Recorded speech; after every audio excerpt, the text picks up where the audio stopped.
Do you swear or affirm that the testimony that you are about to give is the whole truth and nothing but the truth, so help you God? Let the record show that the witness answered in the affirmative. And thank you, and you may be seated. The microphones are sensitive, so please speak directly into them. Without objection, your written statement will be made a part of the record. With that, Mr. Cohen, you are now recognized to give an oral presentation of your testimony.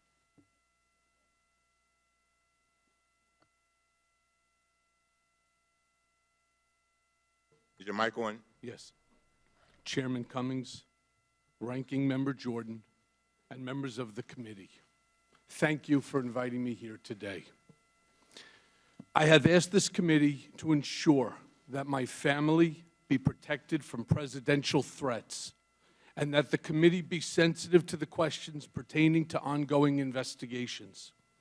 I thank you for your help and for your understanding. I am here under oath to correct the record, to answer the committee's questions truthfully, and to offer the American people what I know about President Trump. I recognize that some of you may doubt and attack me on my credibility.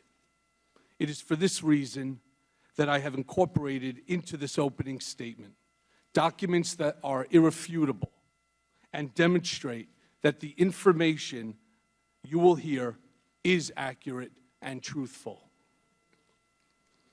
Never in a million years did I imagine, when I accepted a job in 2007 to work for Donald Trump, that he would one day run for the presidency, to launch a campaign on a platform of hate and intolerance, and actively win. I regret the day I said yes to Mr. Trump.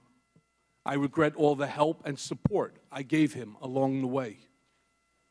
I am ashamed of my own failings and publicly accepted responsibility for them by pleading guilty in the Southern District of New York.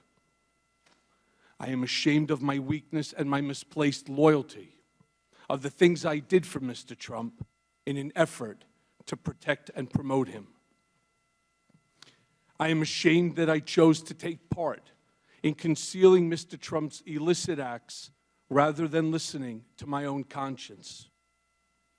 I am ashamed because I know what Mr. Trump is. He is a racist, he is a con man, and he is a cheat.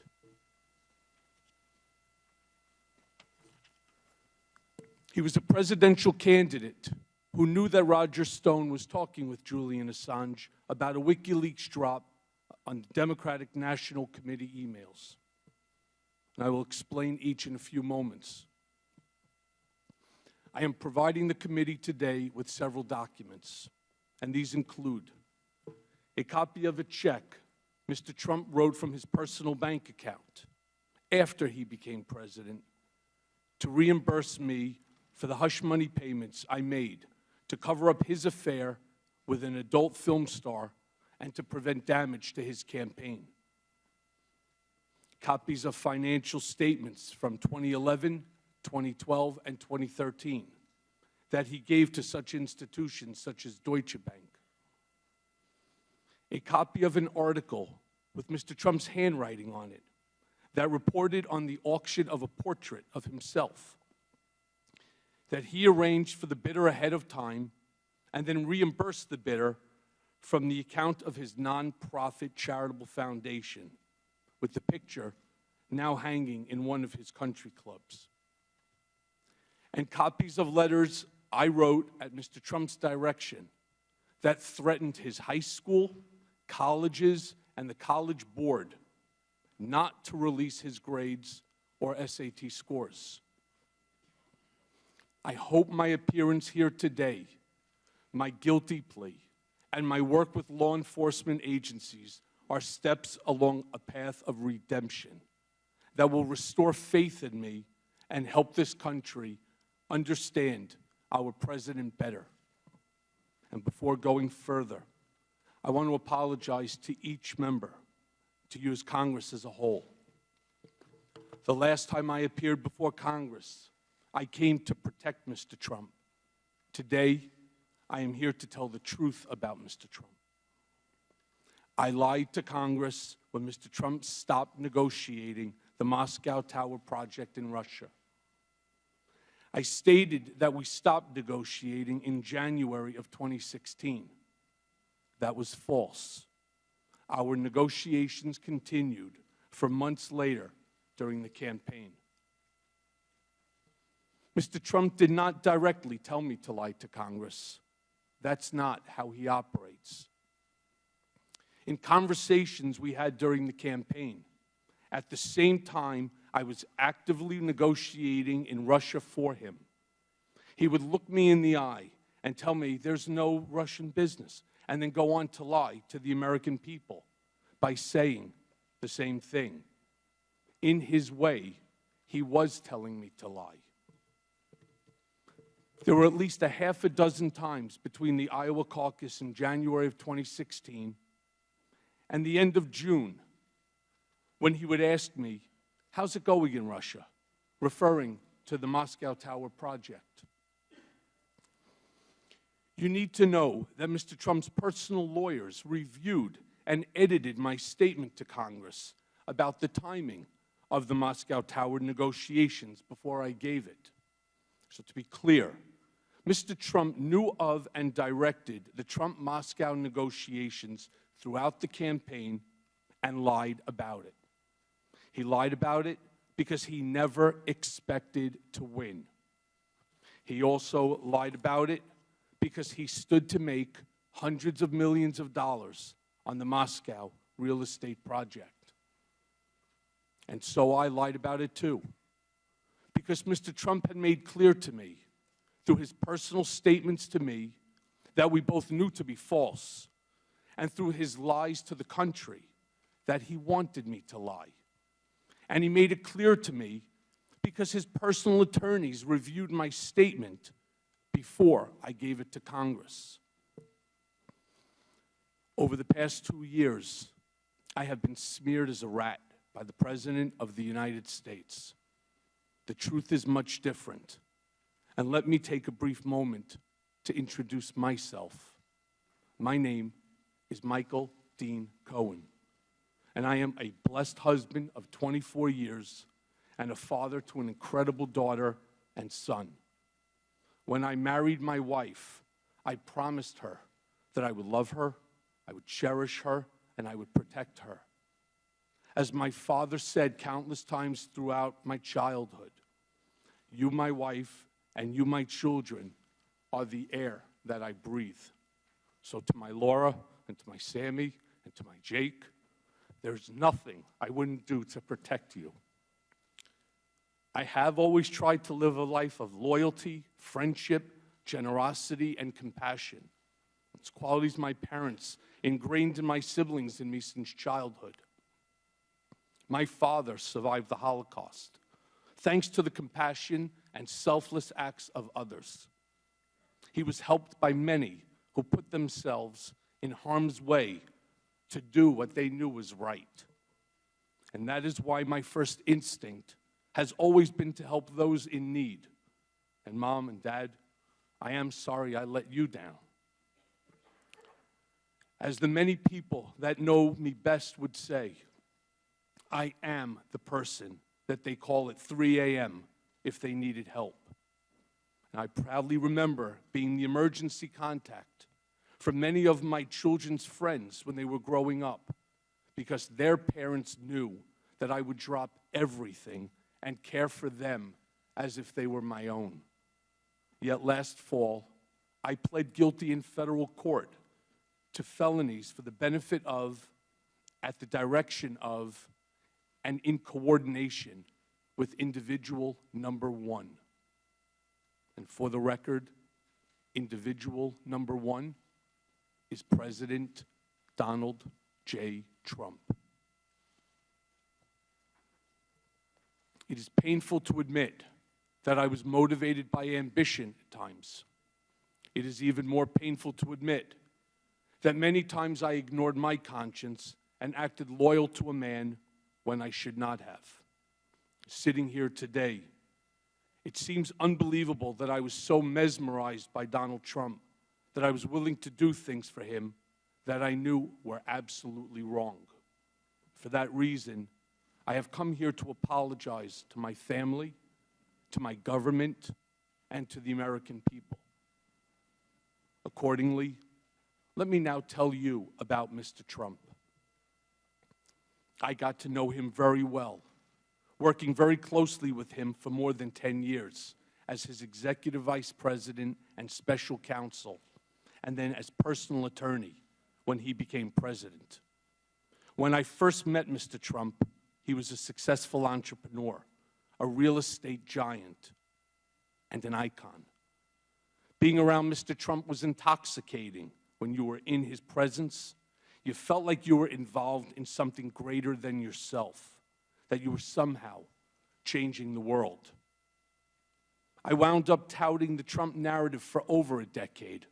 That was my job. Always stay on message. Always defend.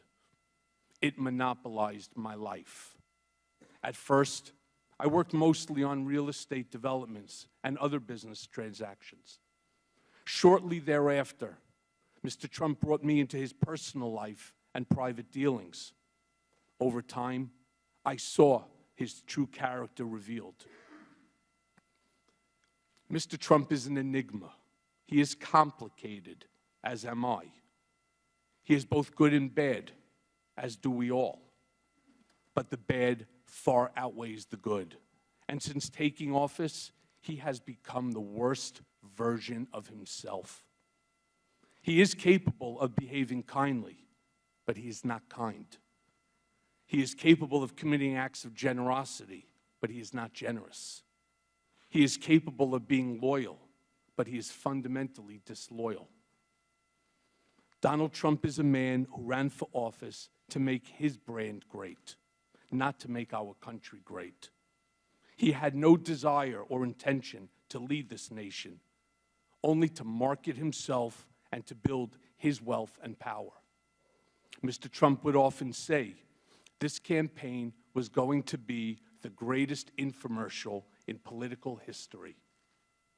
He never expected to win the primary. He never expected to win the general election. The campaign, for him, was always a marketing opportunity.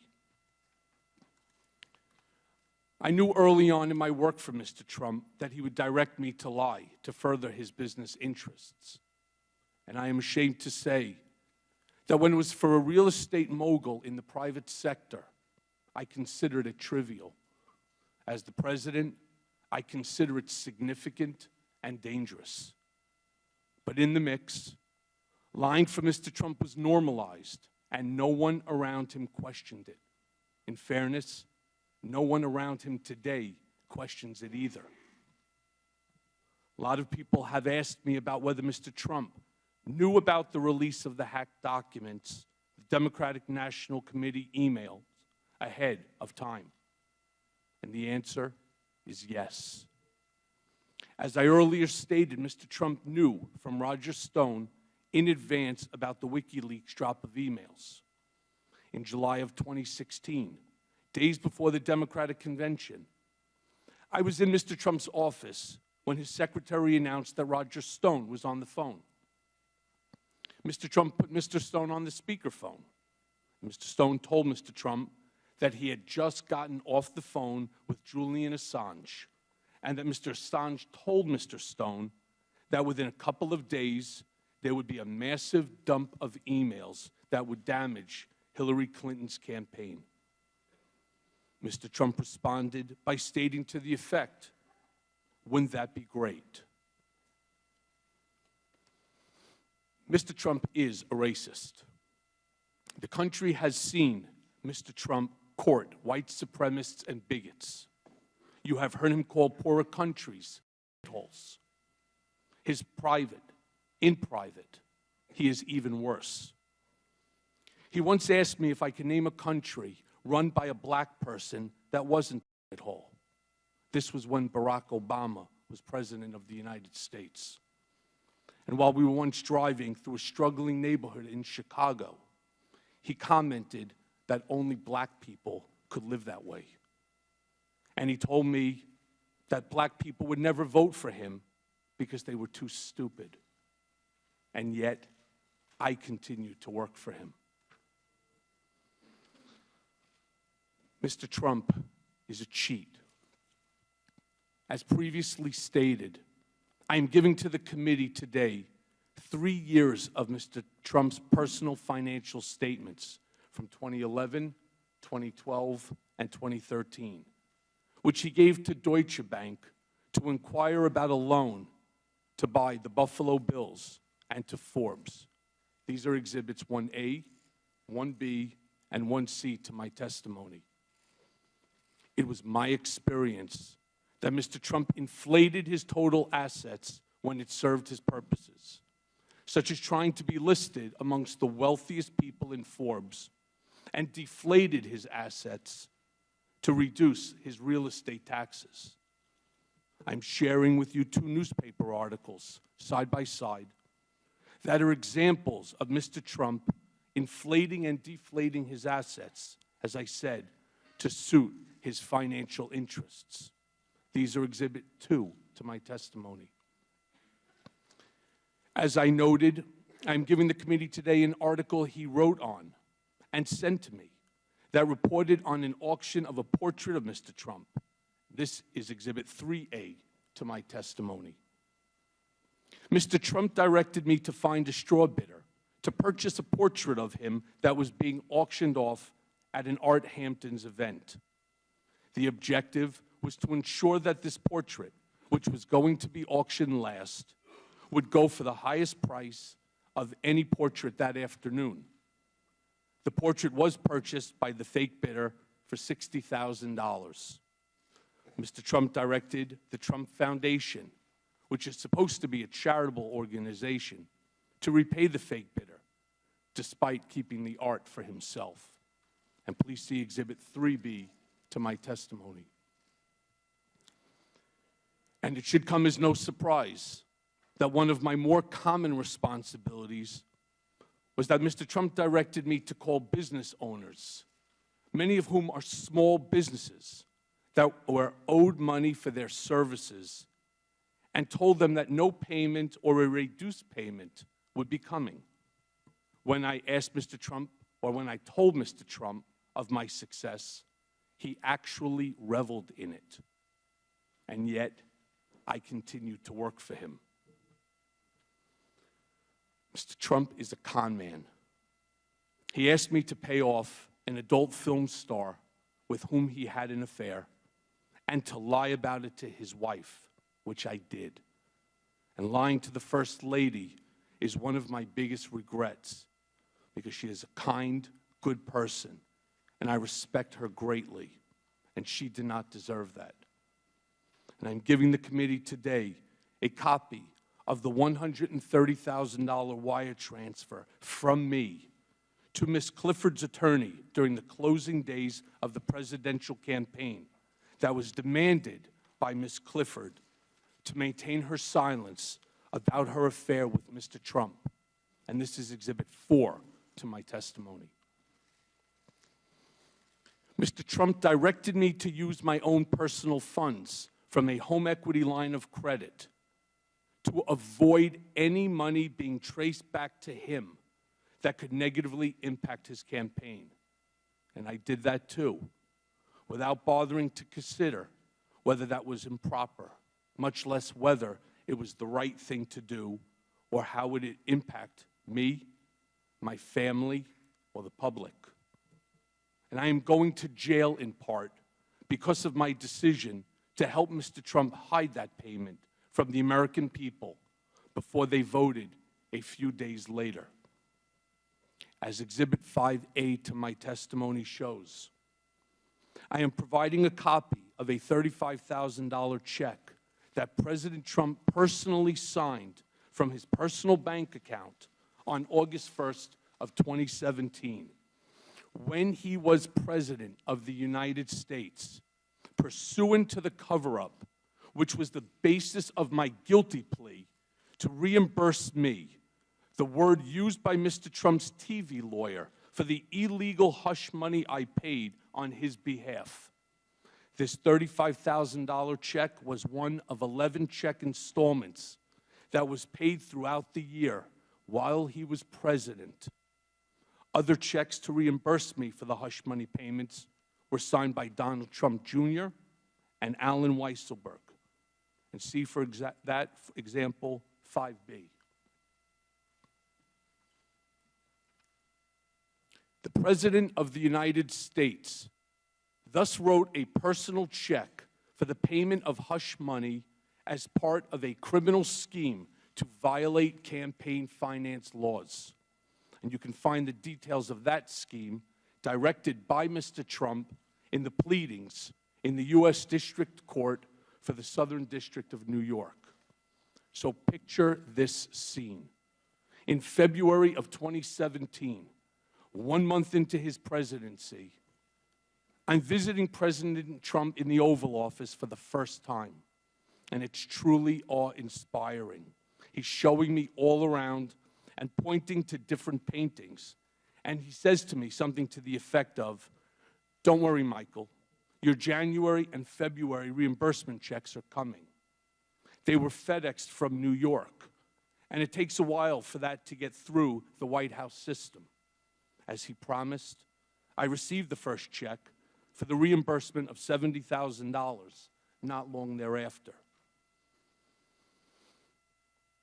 When I say con man, I'm talking about a man who declares himself brilliant, but directed me to threaten his high school, his colleges, and the college board to never release his grades or SAT scores. As I mentioned, I'm giving the committee today copies of a letter I sent at Mr. Trump's direction threatening these schools with civil and criminal actions if Mr. Trump's grades or SAT scores were ever disclosed without his permission. And these are under Exhibit 6. The irony wasn't lost on me at the time that Mr. Trump, in 2011, had strongly criticized President Obama for not releasing his grades. As you can see in Exhibit 7, Mr. Trump declared, "Let him show his records," after calling President Obama a terrible student. The sad fact is that I never heard Mr. Trump say anything in private that led me to believe he loved our nation or wanted to make it better. In fact, he did the opposite. When telling me in 2008 or 2009 that he was cutting employee salaries in half, including mine, he showed me what he claimed was a $10 million IRS tax refund. And he said that he could not believe how stupid the government was for giving someone like him that much money back. During the campaign, Mr. Trump said that he did not consider Vietnam veteran and prisoner of war Senator John McCain to be a hero because he likes people who weren't captured. At the same time, Mr. Trump tasked me to handle the negative press surrounding his medical deferment from the Vietnam draft. Mr. Trump claimed it was because of a bone spur, but when I asked for medical records, he gave me none and said that there was no surgery. He told me not to answer the specific questions by reporters, but rather offer simply the fact that he received a medical deferment. He finished the conversation with the following comment: "You think I'm stupid? I'm not going to Vietnam." And I find it ironic, Mr. President, that you are in Vietnam right now. And yet, I continue to work for him. Questions have been raised about whether I know of direct evidence that Mr. Trump or his campaign colluded with Russia. I do not.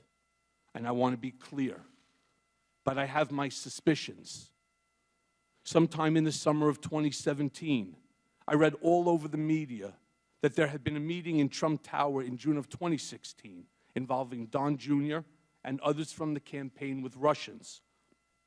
including a representative of the Russian government, and an email setting up the meeting with the subject line, "Dirt on Hillary Clinton." Something clicked in my mind. I remember being in a room with Mr. Trump, probably in early June of 2016, when something peculiar happened. Don Trump Jr. came into the room and walked behind his father's desk, which in and of itself was unusual.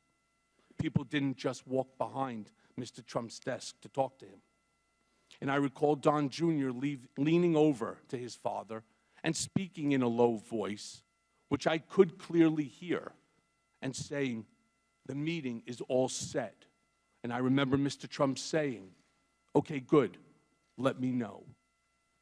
What struck me as I looked back and thought about the exchange between Don Jr. and his father was, first, that Mr. Trump had frequently told me and others that his son Don Jr. had the worst judgment of anyone in the world, and also that Don Jr. would never set up any meeting of significance alone, and certainly not without checking with his father. I also knew that nothing went on in Trump world, especially the campaign, without Mr. Trump's knowledge and approval. So I concluded that Don Jr. was referring to that June 2016 Trump Tower meeting about dirt on Hillary with the Russian representatives when he walked behind his dad's desk that day, and that Mr. Trump knew that was the meeting Don Jr. was talking about when he said, "That's good, let me know."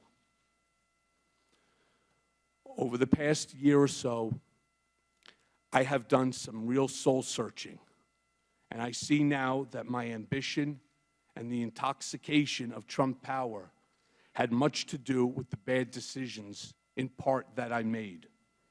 And to you, Chairman Cummings and Ranking Member Jordan, and the other members of this committee, the members of the House and Senate, I am sorry for my lies and for lying to Congress.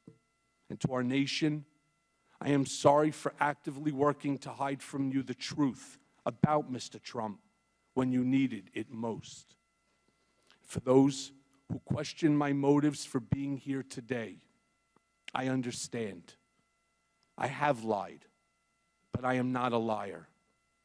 And I have done bad things, but I am not a bad man. I have fixed things, but I am no longer your fixer, Mr. Trump. And I am going to prison and have shattered the safety and security that I tried so hard to provide for my family. My testimony certainly does not diminish the pain that I have caused my family and my friends. Nothing can do that. And I have never asked for, nor would I accept, a pardon from President Trump. And by coming today, I have caused my family to be the target of personal, scurrilous attacks by the president and his lawyer, trying to intimidate me from appearing before this panel.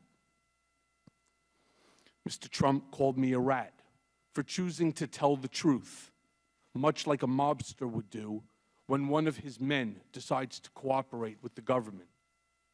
And as Exhibit 8 shows, I have provided the committee with copies of tweets that Mr. Trump posted, attacking me and my family. And only someone burying his head in the sand would not recognize them for what they are. It's encouragement to someone to do harm to me and my family. And I never imagined that he would engage in vicious, false attacks on my family and unleash his TV lawyer to do the same. And I hope this committee and all members of Congress on both sides of the aisle make it clear that as a nation, we should not tolerate attempts to intimidate witnesses before Congress, and attacks on family are out of bounds and not acceptable. And I wish to especially thank Speaker Pelosi for her statements, and it's Exhibit 9, to protect this institution and me, and the chairman of the House Permanent Select Committee on Intelligence, Adam Schiff, and you, Chairman Cummings, for likewise defending the institution and my family against the attacks by Mr. Trump, and also the many Republicans who have admonished the President as well. I am not a perfect man. I have done things I am not proud of, and I will live with the consequences of my actions for the rest of my life.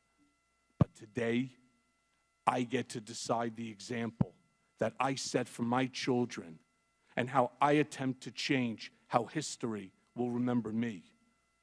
I may not be able to change the past, but I can do right by the American people here today.